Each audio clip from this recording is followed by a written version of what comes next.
Every generation thinks its biggest threat is evil people. The dictator, the criminal, the corrupt politician. History shows it's almost never true. The real collapses, the ones that actually destroyed civilizations, happened when no one noticed anything was wrong. Because the most dangerous force isn't the one that attacks you. It's the one that makes you forget what you're supposed to be. Humans are wired to detect threats. It's evolutionary. See the tiger, run from the tiger. Simple. We're really good at spotting danger when it's loud, violent, and when it has a face. But we are terrible, absolutely terrible, at detecting erosion. The slow collapse, the gradual decline, the thing that doesn't announce itself.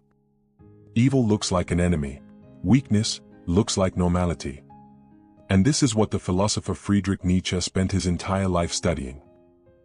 Not good versus evil. Decline. He called it decadence. Not laziness. Not stupidity. Decadence. And here's what he meant. Decadence is when a culture chooses comfort over vitality, survival without strength, pleasure without cost. And Nietzsche's warning wasn't about evil men taking over. It was about weak men, quietly reshaping the world to fit their limitations. You've probably seen that quote, hard times create strong men create good times create weak men, and weak men create hard times. And right now, we're in the weak men phase. But here's what most people get wrong about this. They think weak men are dangerous because they become evil. That's not it. Weak men are dangerous because they rewrite reality to justify their weakness. Think about it.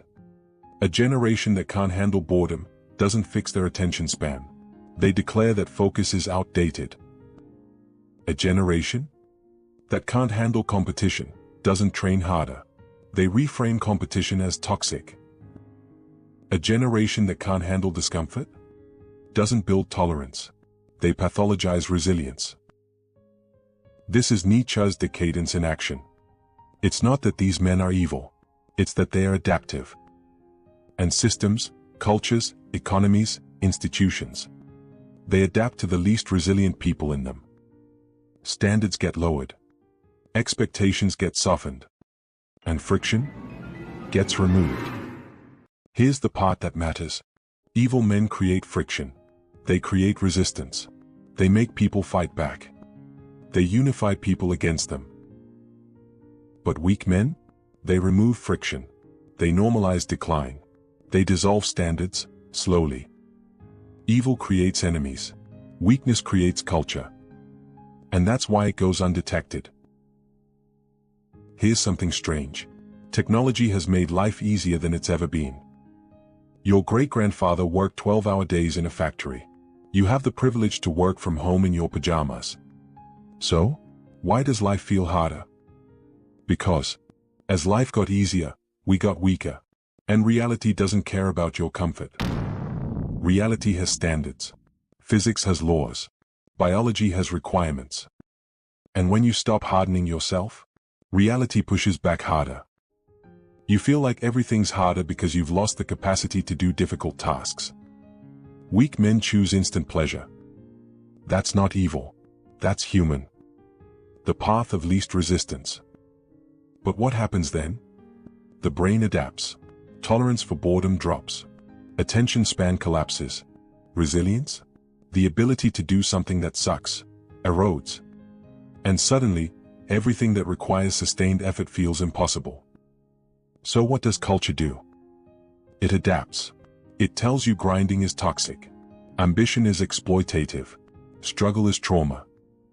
And for a while, that feels good. Until reality sends you the bill. And now, life feels harder because you weren't prepared for it. So, what's the solution? Nietzsche had a term for it. Self-overcoming. The deliberate choice of friction. Voluntary hardship. Not because you have to, but because that's how you become someone who can. Pressure doesn't break you. It shows you what you're made of. And if you've never been under pressure, you don't know yet. And here's what weak men don't understand. Strength isn't about dominating others. It's about not being dominated by yourself, your comfort, your excuses, your fear. The man who can sit with boredom controls his attention. The man who can endure discomfort controls his decisions.